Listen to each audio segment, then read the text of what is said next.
Meu nome é João Pacheco de Oliveira, eu sou antropólogo, sou professor titular do Museu Nacional da Universidade Federal do Rio de Janeiro. Bom, o meu trabalho atualmente é um trabalho mais relativo à formação de pesquisadores. Eu já orientei nessa altura quase 70 mestres e doutores em antropologia. E é um trabalho de pesquisa, pesquisa sobretudo comparativa, bibliográfica, a respeito da situação indígena no Brasil e em outros lugares da América. É uma pesquisa mais de inspiração teórica, né? Histórica também, eu faço comparações ao longo de períodos históricos diferentes.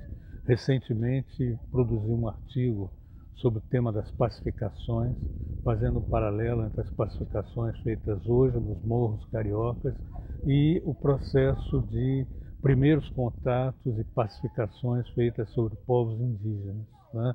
E daí eu acho que extraí algumas lições interessantes para entender um pouco essa dinâmica urbana atual. Eu fui também pesquisador de campo um período longo, trabalhei com os índios Ticuna, do Alto Solimões, do Amazonas, durante mais de 20 anos. Fiz lá a minha dissertação de mestrado, a minha tese de doutorado também, e trabalhei em vários projetos relativos a eles, né? Projetos de assistência, de apoio em direitos humanos e também, muito especialmente, na criação de um museu indígena chamado MAGTA, é o museu do próprio povo ticuna. Eu fui, juntamente com vários caciques e professores, etc., fui um dos fundadores desse museu, que está na cidade de Benjamin Constant, Amazonas. Já tem mais de 20 anos que esse museu foi criado. É o primeiro museu indígena do Brasil e um dos museus premiados assim dentro das Américas.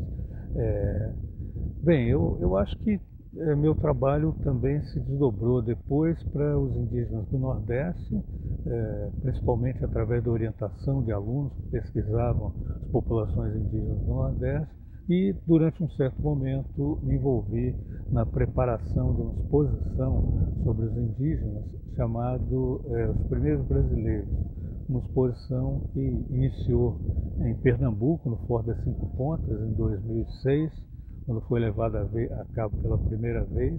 Era uma parceria, então, com a POIME, a Associação dos Povos e Organizações Indígenas do Nordeste, Minas Gerais, Espírito Santo, uma organização indígena, participou do projeto, e a Fundação Joaquim Nabuco, que é uma muito importante de ação na cidade do Recife.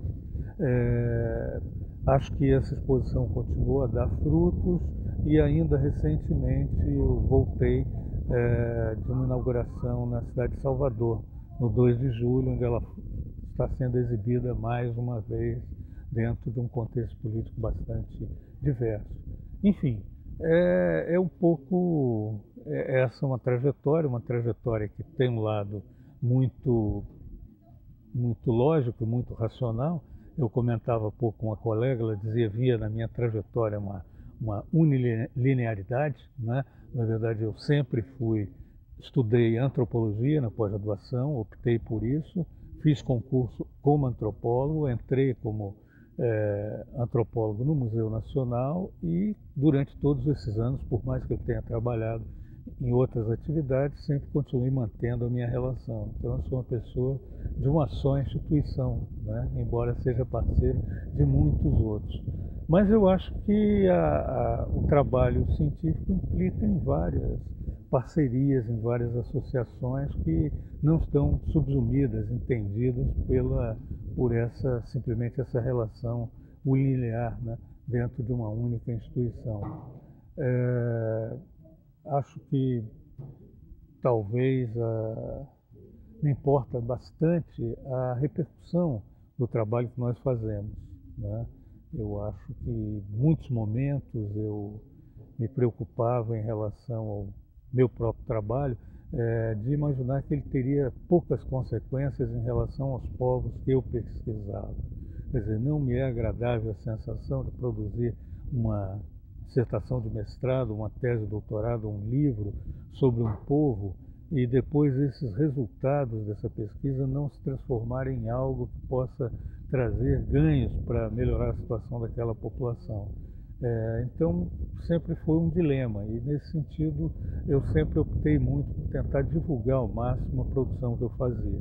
Isso significou que eu discuti muito com governos, com ONGs, com associações missionárias, com jornalistas, com parlamentares, etc., sempre procurando explicar as razões do trabalho e procurando criar espaços que fossem mais interessantes para essas populações que eram objeto desse trabalho, né? Eu acho que é uma característica, nem todo cientista pensa assim, mas é o modo sempre que eu procurei me comportar.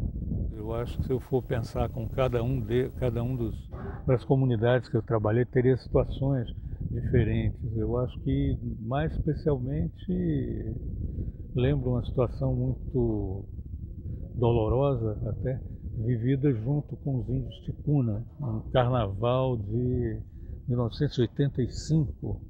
Eu já tinha terminado a minha pesquisa e ainda ia terminar o meu doutorado.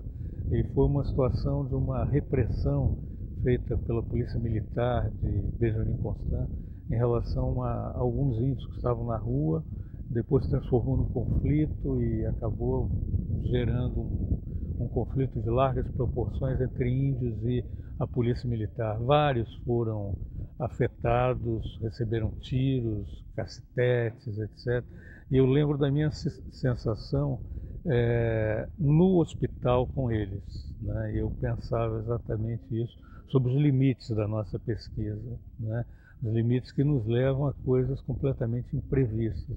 Eu jamais pensei que uma pesquisa sobre a cultura ticuna me levasse a acompanhar pessoas feridas e pensar na proteção deles ao sair do hospital, não serem presos ou não serem alvejados pela própria polícia militar.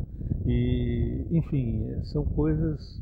Nós trabalhamos sempre com pessoas muito vivas e essa é a dimensão que eu sempre aprendi, né? As pesquisas têm um custo, têm um resultado para aquela população. Então nós não podemos imaginar que elas são inúteis ou são indiferentes. Elas podem ser muito importantes e dar uma diferença em relação à vida deles. Eu acho que o pesquisador precisa se comprometer também com isso, não só em produzir bons resultados acadêmicos, mas também divulgar os resultados do trabalho e procurar evitar que haja tanto ato etnocêntrico, tanto ato de brutalidade em relação à diversidade cultural dos indígenas, enfim, melhorar um pouco o contexto de vida deles, né? Acho que em várias ocasiões isso me marcou um pouco, essa relação com os indígenas, né?